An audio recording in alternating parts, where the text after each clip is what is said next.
السلام علیکم خوږو دوستانو، په دې هیله امید چې روغ او جوړ به وئ.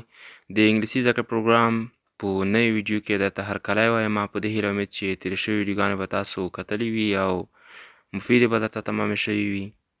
خوږو دوستانو، نن ورځو په دې نوې ویډیو کې یو څو نوې ښایسته او مهمې جملې لولو.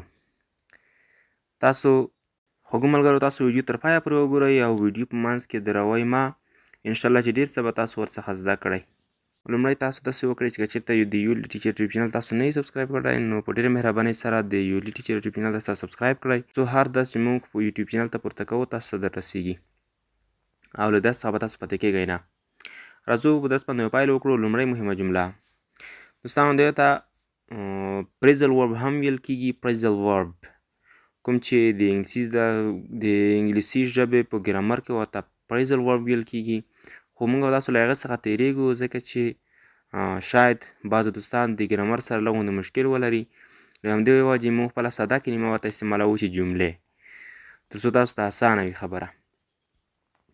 لومړۍ جمله Please stand up. Please stand up. مهرباني وکړه ودرېږه. Please stand up.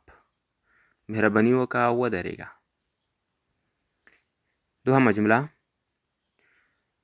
Please sit down. Please sit down. مهرباني وکړه کښېنه. Please sit down. مهرباني وکړه کښېنه. بله جمله Please turn right. Please turn right.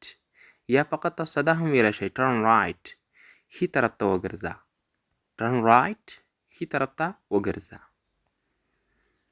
بله جمله Please turn left. Please turn left. مهرباني وکړه چپ طرف ته وګرځه. یعنې کیڼ اړخ ته، کیڼ طرف ته وګرځه. Please turn left. بله جمله Please go straight up. Please go straight up. مهرباني وکړه مخامخ لاړ شه، یعنې مستقیم لاړ شه. straight up مستقیم ته ویل کېږي، یعنې مستقیم لاړ شه. Please go straight up. بله جمله Keep in mind. Keep in mind. Keep in mind. په دماغو کې در سره وساته، یعنې په یاد یې کړه در سره دا خبره. Keep in mind. په دماغو کې در سره وساته. بله جمله Listen me. Listen me. Listen me معنا ما ته غوږ ونیسه. Listen me ما ته غوږ ونیسه. چې د نورو ځایونو کې هم زیات استعمالیږي، لکه listen to the teacher. معلم ته یا ښوونکي ته غوږ ونیسه. همدا قسم ته listen to the radio. رادیو ته غوږ ونیسه. تاسو کولی شئ چې په ډېرو ځایونو کې دغه جمله استعمال کړئ. بله جمله Don't watch the phone. Don't watch the phone. ټلیفون مه ګوره. Don't watch the phone. ټلیفون مه ګوره.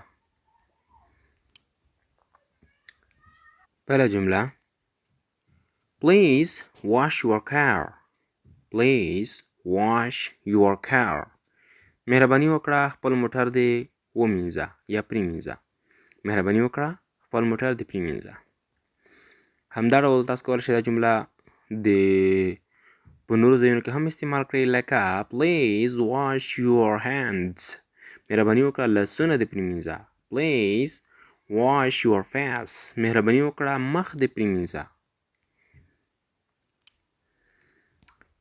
بله جمله Don't speak aloud. Don't speak aloud. په زوره خبرې مه کوه. Don't speak aloud. په زوره خبرې مه کوه. خوږو دوستانو، دا بیخي زیاته مهمه جملې دي، نو بیخي زیاته استعمالیږي هم، نو تاسو وکړئ چې په غور سره یې زده کړئ او تمرین ورباندې وکړئ. نن درس په همدغه ځای باندې بس کړو. او زیاتې جملې به نه لولو، بیا شاید ستاسو څخه تاسو یې شاید په یاد نه کړئ. ویډیو خوښه شوې وي نو درسره لایک یې کړئ او نورو دوستانو ته یې هم شیر کړئ تر څو هغه هم ګټه ورڅخه واخلي، او یوټیوب چینل هم درسره سبسکرایب کړئ. تر بیا د الله په امان.